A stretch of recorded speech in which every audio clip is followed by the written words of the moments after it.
Vamos a seguir con otros temas de la contingencia. El socialismo democrático y Apruebo Dignidad, las dos coaliciones que apoyan al gobierno, anunciaron una alianza con una agenda de trabajo común tras el cónclave realizado este domingo, donde se acordó una agenda de trabajo común que se centrará en temas como seguridad ciudadana, costo de la vida, acceso a la salud.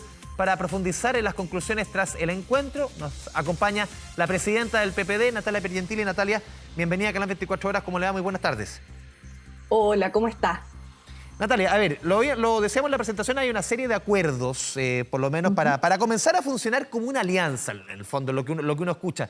Estaba revisando declaraciones de usted durante esta jornada y usted decía, no tratemos de acelerar procesos ni tampoco generar uniones ficticias que aún están en construcción para que podamos trabajar juntos. Como que lo cruzo con lo de ayer y siento que usted pone un poquito el pie en el freno y digo, pongamos la pelota al piso que no nos perdamos algunos pasos. O sea, tal cual, pero en una mirada positiva. O sea, yo creo que el acordar trabajar como una alianza es distinto que el momento actual que éramos dos coaliciones colaborando con el gobierno. Y esto de ser una alianza significa varias cosas importantes para la ciudadanía, que es, primero, dejar de estos dimes y diretes de que ustedes, nosotros, los demás allá, entender que tenemos diferencias, pero tratar de resolverlas en espacios internos y procurar que en aquellos temas que son importantes, como la reforma tributaria, la reforma de pensiones, hoy día el Pacto Nacional por Seguridad, tengamos absoluta convergencia de acuerdos para avanzar rápido en los temas que le importan a la ciudadanía. ¿Y cómo esto se lleva en la práctica? Por ejemplo, veíamos que se van a ir rotando las vocerías. Le toca, por ejemplo, esta semana a la presidenta del Partido Socialista, Paulina Bodanovich. A ver, ¿cómo lo van a hacer? Yo estoy conversando con usted, pero me imagino que hay algún tono, más o menos algún decálogo para decir, este es el marco que nos vamos a mover. Porque también uno puede cruzarlo con entrevistas. Se ha citado mucho, por ejemplo, la del senador Latorre en el Mercurio, que como que pateó un poco el tablero respecto a las relaciones de ambas coaliciones. ¿Cómo van a coordinar eso en la práctica? Bueno, parte de lo que trabajamos ayer en el cónclave fue esos dimes y diretes y esos planteamientos que la verdad es que han ensombrecido harto la relación política entre ambas coaliciones. De modo que no nos vamos a poner de acuerdo respecto de cuál es el resumen o las luces y sombras de los 30 años anteriores de los gobiernos de la Concertación y Nueva Mayoría. Eso quedará para los sociólogos, para los centros de estudio. Pero sí tenemos claro que ambas coaliciones somos un aporte, a pesar de nuestras diferencias, a pesar de nuestras diferencias políticas, biográficas, ideológicas, y que estamos aquí para poner lo mejor de nosotros para sacar adelante las reformas del gobierno. Por lo tanto, en ese marco al que usted hace mención, lo primero es establecer un pacto de convivencia, reuniones periódicas para trabajar tanto los acuerdos como los disensos, tener una sola vocería y, por cierto, concentrarnos en la línea que nos bajó ayer el presidente de cuáles son las prioridades para el gobierno. Y eso es tremendamente ordenador para lo que viene.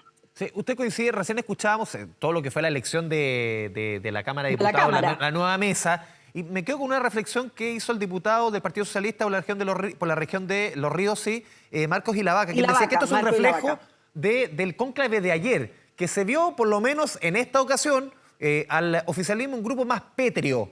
¿Coincide con él? Sí. Y coincido por el tema de fondo, porque la verdad es que uno, obras son amores y no buenas razones. Y cuando uno de verdad acuerda conscientemente empezar un nuevo trato en la relación entre las coaliciones para seguir fortaleciendo el programa de gobierno, tiene que mostrarlo aquello en los espacios donde eso se demuestra, ya sea en la discusión legislativa, en la gestión política, etcétera. Por lo tanto, era muy importante para nosotros hoy día estar unidos y, por cierto, que alguien de nuestro sector pudiera estar en la testera de la Cámara de Diputados. Estos primeros meses de relación, entre comillas, entre estos dos bloques, ¿de qué han servido? Para quizás en el término, para olerse, para entenderse, para de aquí en más, este segundo tiempo, ya esos errores, esos traspiés, ¿ya no son tan perdonables como eran hasta hace un tiempo? Claro, porque estos meses han servido primero para entender lo difícil que es ser gobierno. Segundo, la complejidad de la gestión del Estado.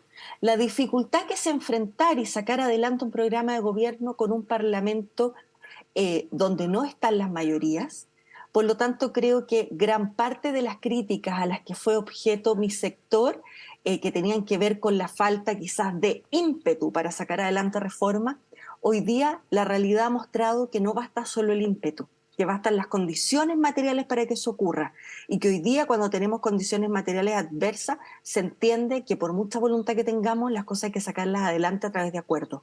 Y creo que la realidad ha sido un aprendizaje, tanto para el Frente Amplio como para nosotros, para entender quiénes somos, para respetarnos, para aprender a conocernos y para desprejuiciarnos respecto de que efectivamente pueden haber matices en las respuestas públicas a problemas cotidianos. Pero para ninguno de nosotros hay duda alguna, por ejemplo, que hay que hacer una reforma de pensiones, que hay que hacer una reforma tributaria, y sobre eso hay que trabajar.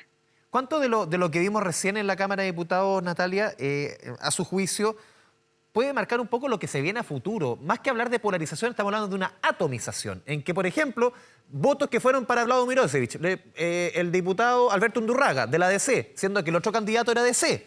Por ejemplo, el diputado hoy día de amarillo, Joanet, que votó por el rechazo, pero vota por Vlado Mirosevic, que fue vocero del apruebo. Esa atomización, eso va a ser un poco la tónica que ya este 50 y 50 va a ser bien difícil negociar, ¿no? Bueno, yo creo que por eso, a ver, yo creo que el eje izquierda y derecha hoy día está más desdibujado. Creo además que hay partidos donde algunos militantes están en búsqueda de identidades distintas, como el caso de la DC, que hoy día votó la mitad por un lado, la mitad por el Claro. otro, y bueno, y creo que eso es un ejercicio que ellos tendrán que analizar internamente. Pero ¿qué es lo importante a mi juicio?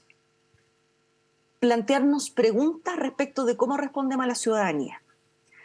A mí no me cabe duda que el 99% del Parlamento está a favor de una reforma de pensiones.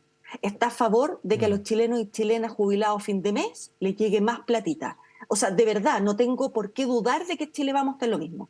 ¿Dónde están los problemas o los disensos?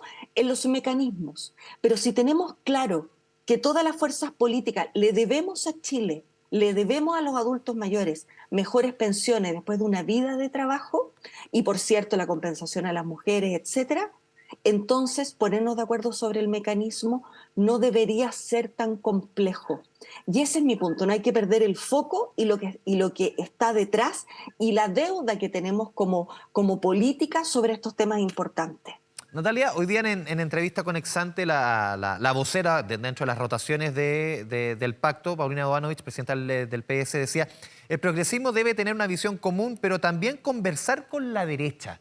¿Usted coincide con ella en el sentido de que, claro, esa conversación con la derecha, uno se imagina dentro de todas las reformas que se están discutiendo, puede generar justamente los quiebres que ha ocurrido durante los primeros 8 meses, entendiendo que sí o sí el gobierno, el presidente Boric, para lograr sus objetivos, necesita votos de la derecha? Bueno, es que tal cual usted lo ha señalado, no hay mayoría en el Parlamento para sacar adelante las reformas. Entonces, ¿qué hacemos?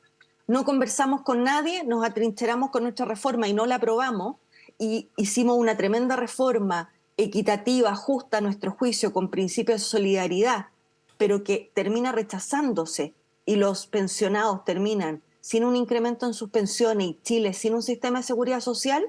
O somos capaces de abrir nuestra mente, nuestros oídos, nuestro corazón a planteamientos de la derecha que pueden ser legítimos, que pueden ir mejorando el proceso, que a lo mejor nosotros no nos Natalia, van a gustar, y vamos a ver cómo lo enfrentamos. sí, te puedo pedir si nos puedes esperar unos minutos, porque vamos justamente, estamos conversando con la presidenta del PPD. Agradecemos obviamente la espera a la presidenta del PPD, Natalia Piergentili. Estamos conversando sobre diversos puntos. Recién, ¿cómo analizas primero, Natalia, las palabras de Vlado Mirosevic?